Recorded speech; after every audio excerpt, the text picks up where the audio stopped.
gravar.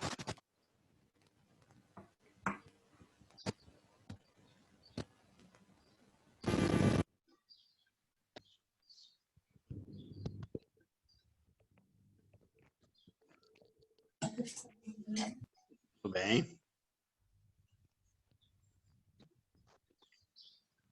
Gente, vou dar mais uns 2 minutinhos, 3 minutinhos para que as pessoas possam chegar de fato.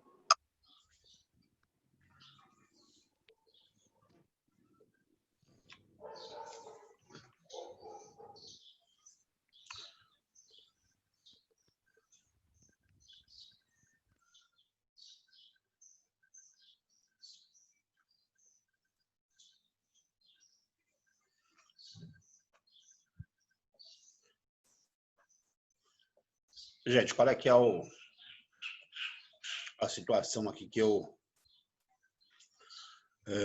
combinei com a coordenadora, com a Rosângela, a nossa coordenadora, né?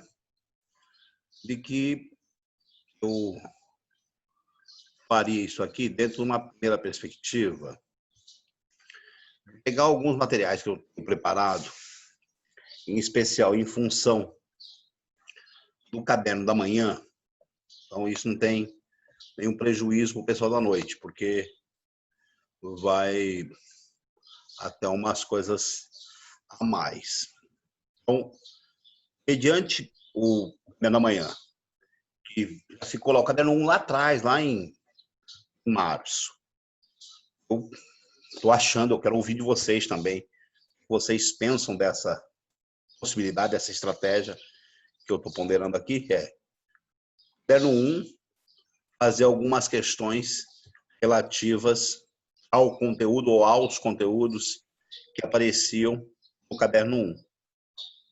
Usar, por exemplo, essa semana e a semana que vem. Vocês viram que eu mandei um PDF nos grupos de vocês aí, com essa revisão SAS, caderno 1, 2020. Ok? Chegaram a ver esse material ou não?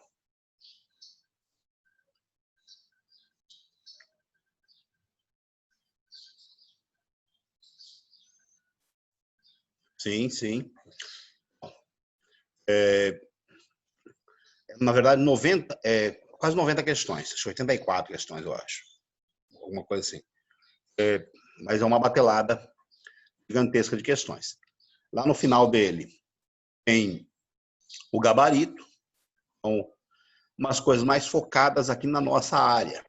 Então, vestibulares do Paraná, vestibulares de São Paulo, alguma coisa de Santa Catarina, alguma coisa da UERJ, que eu considero um dos melhores vestibulares hoje em dia. O melhor vestibular não é necessariamente o mais difícil. As provas do ITA são as mais difíceis. Não necessariamente as pessoas são selecionadas porque sabem a maior parte das questões lá.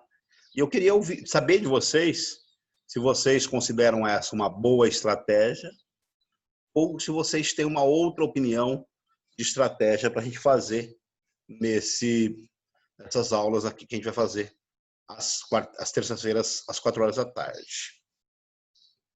Alguém se manifestaria aí?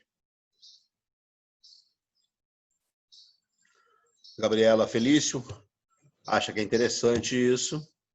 A Lídia colocando que gostou dessa possibilidade. Até porque, qual que é o meu argumento, gente? Que se eu ficar batendo em algumas situações específicas, a gente tem que ficar tentando acertar. A gente começa a tirar para todo lado e não necessariamente vai acertar a mira. Gabriela, eu acho que você acertou em cheio qual é que é a minha estratégia. Por conta do esquecimento das coisas, ao invés de nós deixarmos fazer uma grande revisão lá na frente, a gente vai revendo agora, retoma depois e depois de novo, fazendo um movimento que é o movimento da pedagogia hoje, que a gente chama de movimento em espiral. A gente vai e volta, trata dos conteúdos e vai escolhendo isso mediante uma estratégia de rever as coisas constantemente. Até porque o nosso cérebro não é um armário de gavetas, né, onde a gente pega e vai acessa aquela gaveta a toda hora. Nosso cérebro é uma instituição muito mais imbricada, uma rede neural muito mais louca, né? Que a gente tem para acessar essa informação, a gente tem que ter os caminhos sempre.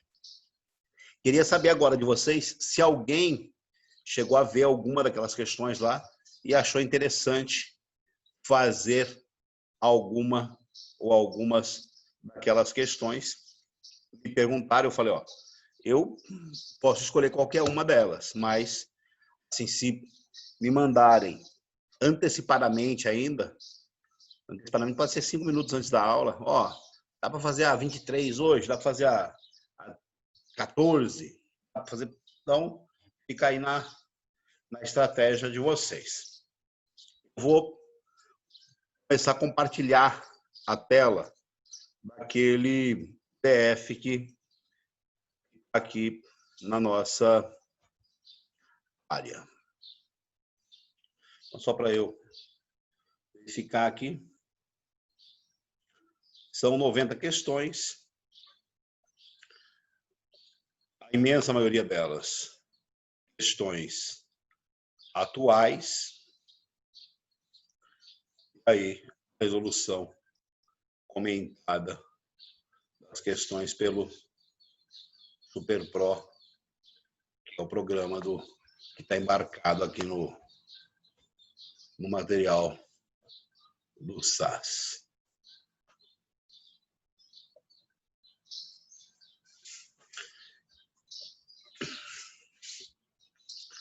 Gente,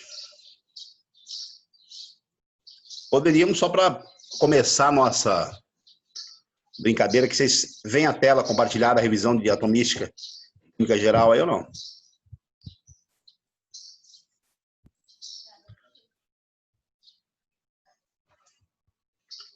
Escrevi na tela para vocês, né?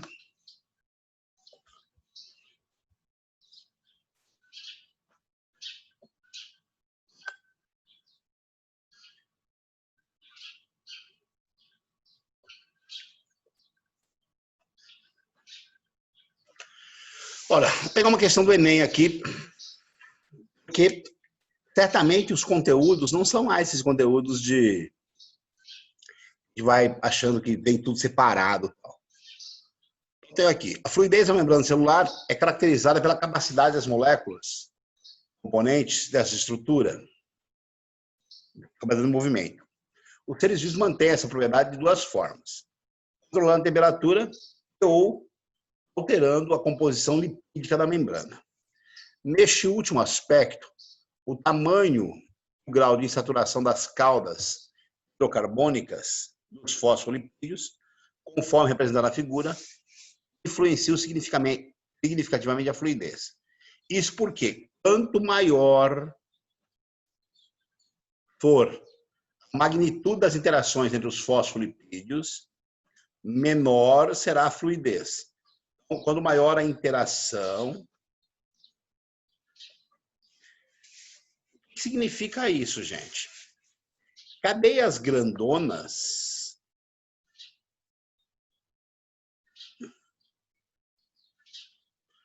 cadeias pequenininhas têm divergência na quantidade de interação. Então, são cabeças polares, aqui as interações. Lembra daquela história de forças intermoleculares, Van der Waals, London, pontes de hidrogênio e essas coisas do gênero? Só para constar, eu estou gravando, né? Vocês viram que esse é para vocês uma mensagem que seria gravado, estou gravando e vou deixar lá no meu canal, lá na parte de conteúdos do SAS, para quem entender, verificar isso na sequência. Se vocês perceberem, aqui a interação é gigante. Então, você tem os fosfolipídios com uma boa interação. Aqui, a interação entre essas camadinhas aqui é maior ainda. Isso é um ponto a ser considerado. Quando você tem essas quebras na molécula, na verdade é um entortar das moléculas, as moléculas acabam não ficando tão próximas umas das outras. Aqui pouca interação, aqui uma interação maior que essa, porque rolam essas interações plenas. Aqui, uma interação, se fosse na escala, essa interação é maior que essa daqui deve ser maior que essa a maior de todas, e essa daqui a menor de todas, a menor interação. Então, quer saber onde possui maior fluidez. Maior a interação, menor a fluidez. Então, aqui, menor fluidez. Maior interação, menor fluidez. A menor fluidez. O oposto, nós teríamos o quê?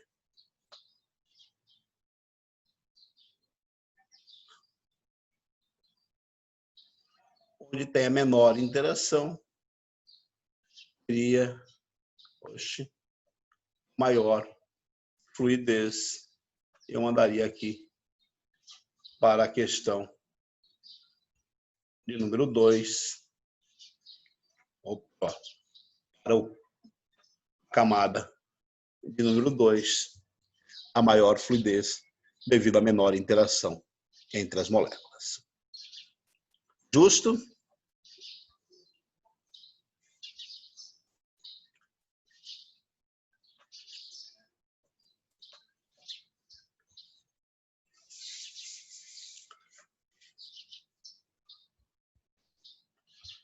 Vou falar de uma outra questão, então.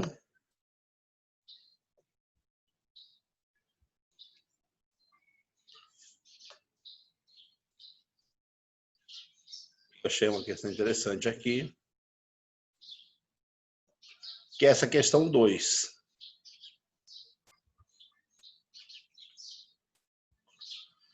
Veja bem, uma questão que vai revisar alguns conteúdos bem elementares da química orgânica, mas já associada àquelas coisas das reações orgânicas. Nós temos aqui. A reação de desidratação dos álcoois são empregados para a síntese de alquenos. No entanto, uma limitação dessa metodologia é a formação de mais de um produto. Um exemplo é a reação de desidratação do álcool 1, que na reação com ácido fosfórico produz uma mistura dos alquenos 2 e 3, como esquematizado abaixo. Então, aqui eu tenho esse álcool 1, e ele quer saber o nome desse álcool 1. Por princípio, nós devemos numerar a cadeia cíclica a partir do grupo funcional, se ele existir. Então, esse álcool 1 seria, por nomenclatura, 2-metil. Pode juntar tudo. Ciclo hexanol. Esse seria o nome desse composto, segundo a nomenclatura oficial. Se for juntar, metilciclo, se quiser juntar o hexanol ainda pode, só tem que tirar o H do meio. Né? Os compostos 2 e 3 são isômeros planares. Mais uma vez, a questão da numeração. 1, 2. Aqui, 1, 2. Ou seja, a ligação dupla está necessariamente entre o carbono 1 e o 2. Quem muda de posição é o radical. Esse composto aqui é o 3-metil ciclo xeno, porque por princípio nós adotamos a ligação dupla estará entre o carbono 1 e o 2. Não há prejuízo se você, porventura, viesse aqui e escrevesse ciclo X1-eno, como aqui também não haveria prejuízo se você escrevesse ciclo hexan-1-ol, não haveria prejuízo. Aqui, por sua vez, nesse composto, o nome dele seria 1-metil ciclo hexeno ou ciclo X1-eno, também sem prejuízo. Ou seja, entre essas moléculas, o tipo de isomeria que aparece para elas é isomeria plana de posição.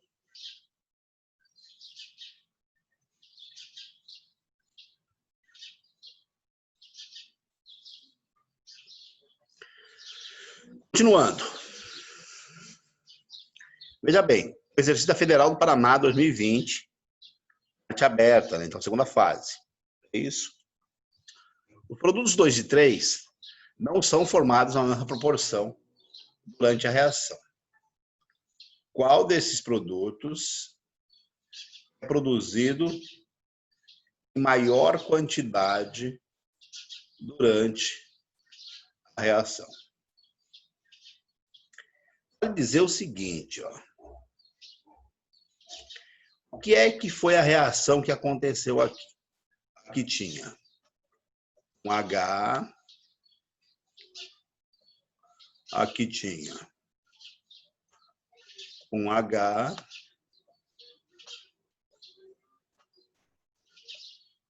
aqui tinham 2 Hs.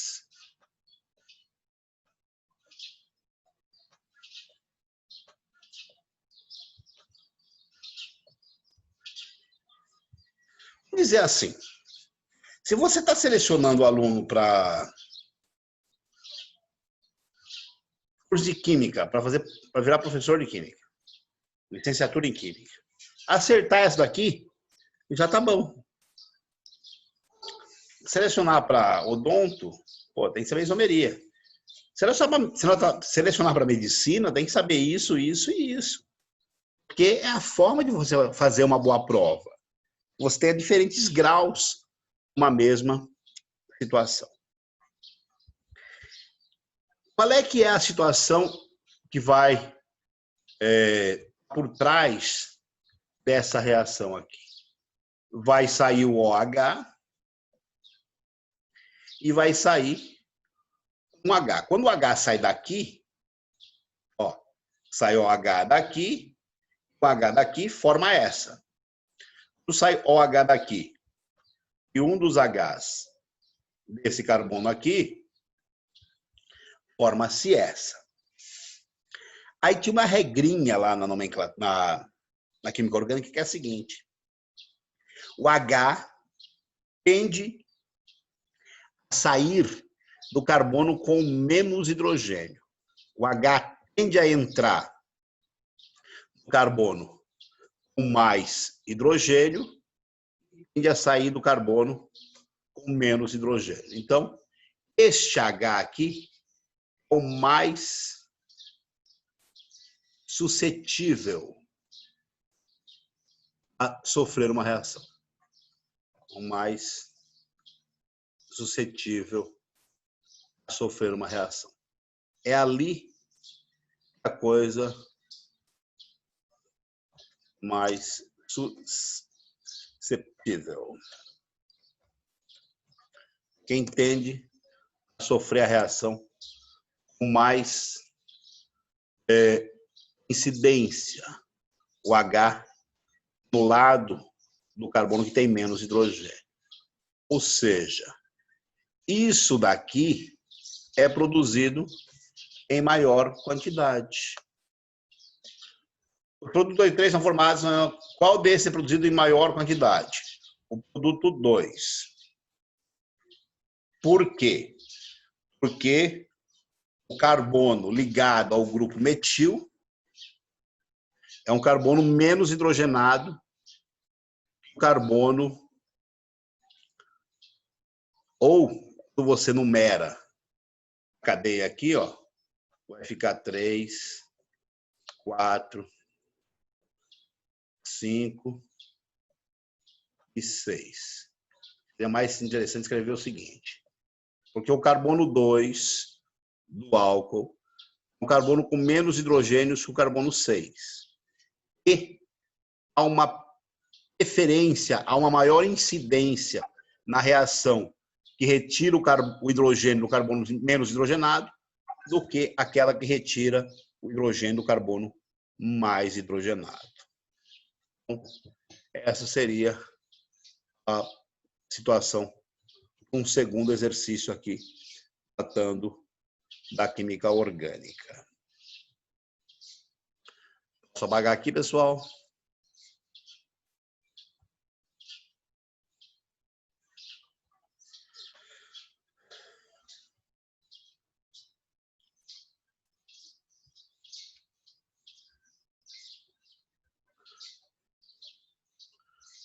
Vou avançando um pouco mais aqui, para poder fazer uma comparação ou um ataque aos diversos tipos de materiais ou de questões que aparecem, tratar da questão 4, que é a medicina Rio Preto, na FAMERP. Uma estratégia para a prática da agricultura em regiões de seca é a utilização de hidrogéis adicionados ao solo, acumulam umidade, aumenta a disponibilidade de água para as plantas. Uma empresa francesa produz um hidrogel à base de um copolímero formado a partir dos dois reagentes. O copolímero é produzido uma reação de adição conforme o esquema. Então, qual é que é a situação dessa estrutura que é geradora desse copolímero aí de trabalho? Primeira pergunta dele: a qual função orgânica pertence o copolímero? Não, pertence ao reagente 2. Reagente 2 que a gente tem aqui, ó, CONH2, CONH2, deve ser isso aqui, ó.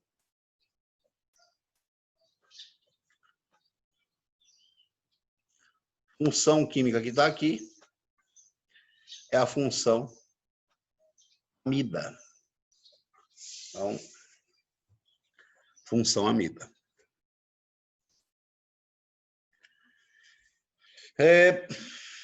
Na situação seguinte, veja que é uma questão, 4 itens, né? Tem primeiro item da letra A, dizer que é uma amida. Então,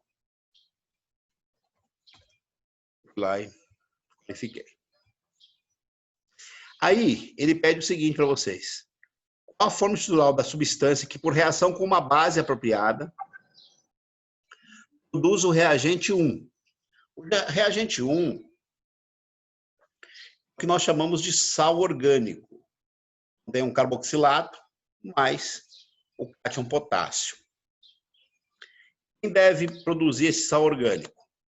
Um composto que seja um ácido carboxílico. Então, o composto que vai tender a reagir, a formar aquele composto 2 ali, deve ser esse daqui, ó, estruturalmente falando.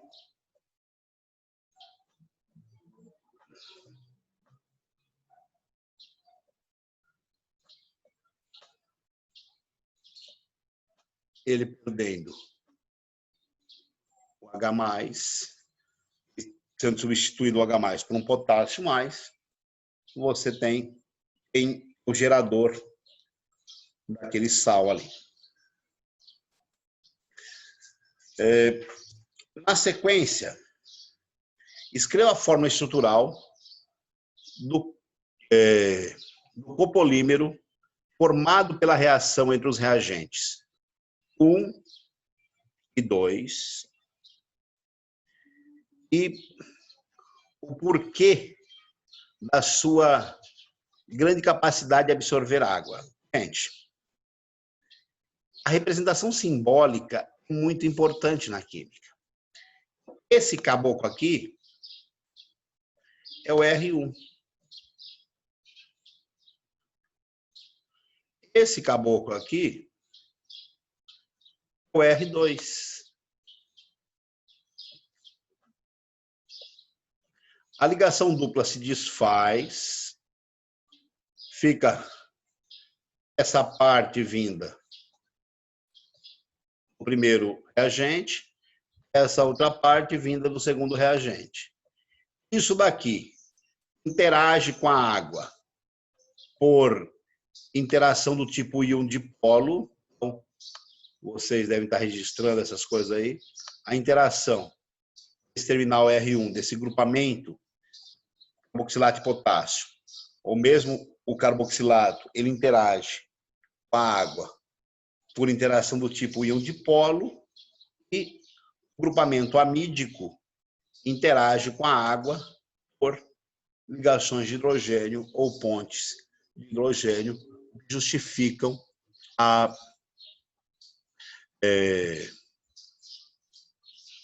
grande retenção de água por parte desse copolímero. Copolímero é só o termo que a gente usa para designar um polímero feito com duas unidades monoméricas distintas.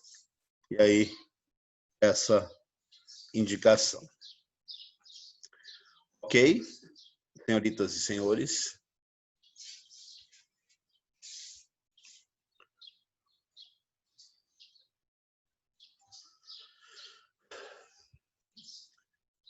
Fico aqui ainda esperando a indicação de vocês para algum exercício que vocês considerem interessante de ser feito.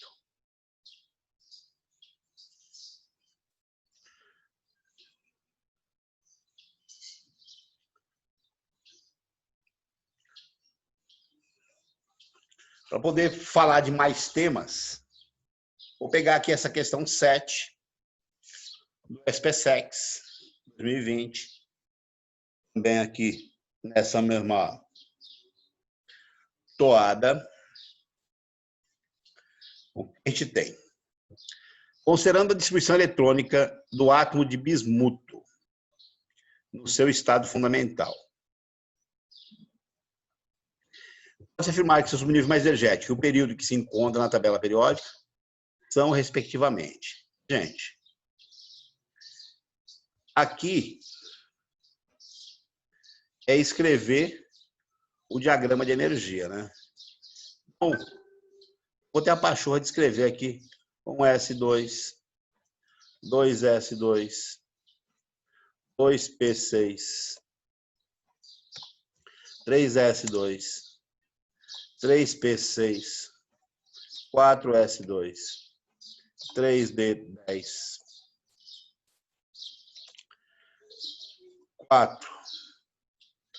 4P6, 5S2,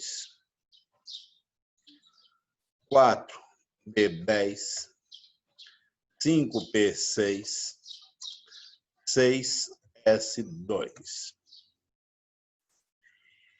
Eu lembro que quando eu estava dando aula, naquele tempo que a gente era feliz e não sabia, estou indo para a escola e tal. Aqui era uma referência para mim, ó. O 4S2 dá 20, 10, 30, 36, 38, 48, 54, 56. 4F14, 70. 5D10, 80. 6P3, 83. Quer dizer, esse caboclo aqui, ele é do 6º período.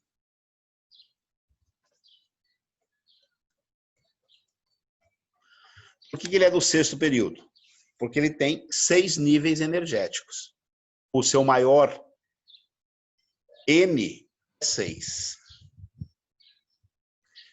Aí eu quero fazer um lembrete aqui acerca das famílias periódicas. Aqui é a região do S. Aqui é a região do D. E aqui é a região do P. O S é 2, que começa em 3 e vai até 12.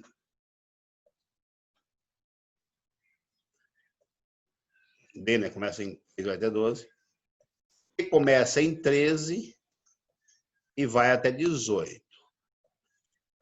1 é 12 mais 1. 12 mais 1, 13. P3, termina P3,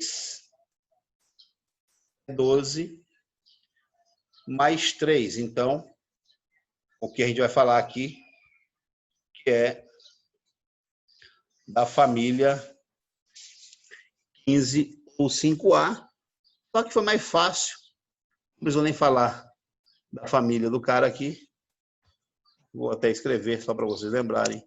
Família 15 ou 5A. A perguntinha dele era somente sobre como é o subnível mais energético. 6P3 e o elemento é do 6º período. Num exercício de lembrança de classificação periódica, configuração eletrônica, que também está presente. Vocês que aqui estão, certamente a maior parte de vocês vai disputar cursos de alta demanda, né? E, sendo assim, perder uma questão como essa, por exemplo, é quase que assinar o atestado de reprovação.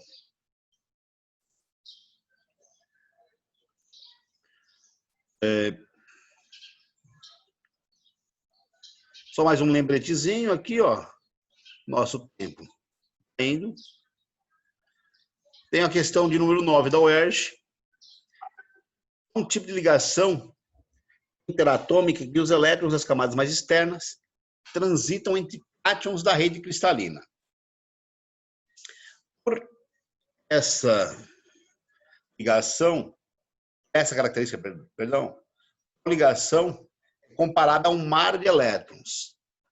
Gente, mar de elétrons se refere a qual tipo de ligação? Ligação metálica. Se a gente for lembrar as características, ligação iônica, transferência de elétrons. Um grupo ou um átomo cede elétrons, outro átomo ou outro grupo capta elétrons, e aí a gente tem ligação iônica. Ligação covalente, marca é o compartilhamento de elétrons, a formação dos pares eletrônicos. A ligação de hidrogênio, a interação entre o hidrogênio e átomos de alta eletronegatividade, notadamente o oxigênio, o nitrogênio e o flúor.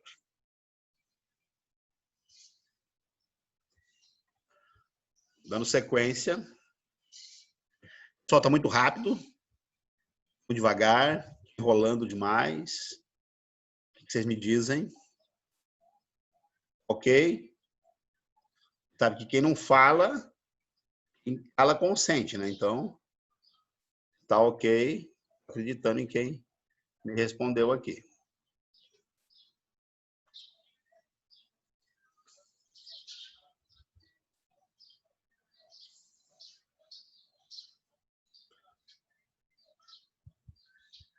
Tá um calorão danado aqui.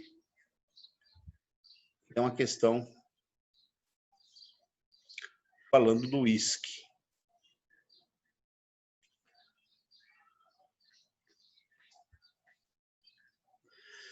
Só para constar, vamos ver se dá tempo de fazê-la. Eu vou ler a questão inteira para não... A bebida uísque é destilada a 70% de etanol. Depois é armazenada em barril de madeira e antes do garrafamento é diluída até cerca de 40%.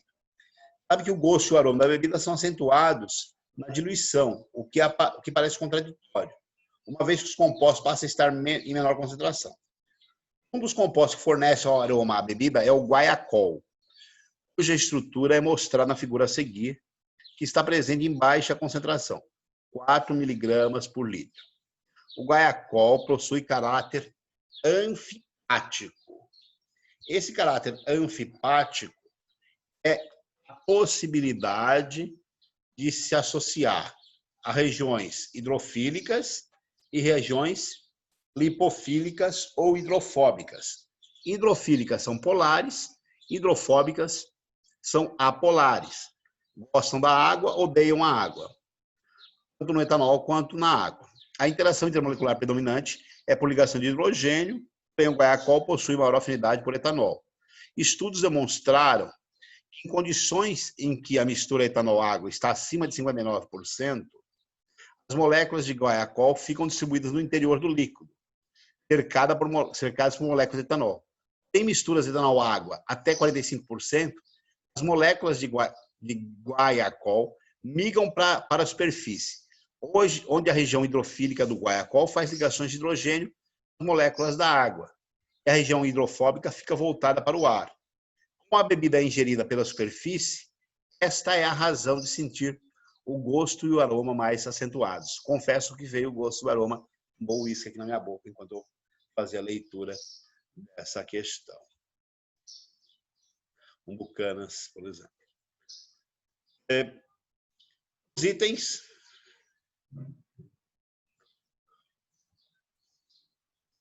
Qual das regiões apontadas na estrutura do guaiacol é responsável pela interação na água, com água na mistura 45%? Gente, interação com água, certamente, qual das regiões, eu vou admitir uma só, que é essa região de OH aqui, que interage com a água fortemente. Também esse O faz interação com a água, mas o grupo OH é o que mais interage. Quais são as regiões hidrofóbicas, aquelas apolares? A região 2, que é o hidrocarboneto, a região 4, que também é o hidrocarboneto.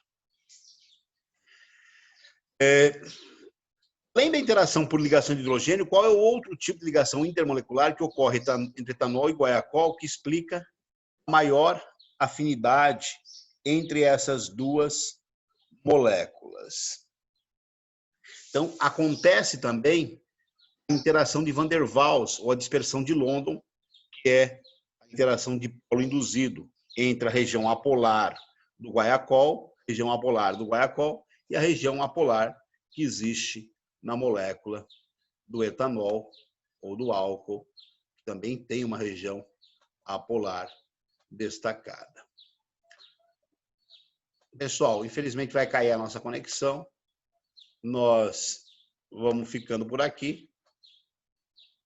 Espero que vocês tenham aproveitado alguma coisa e quem for assistir isso aqui, que possa participar na próxima semana.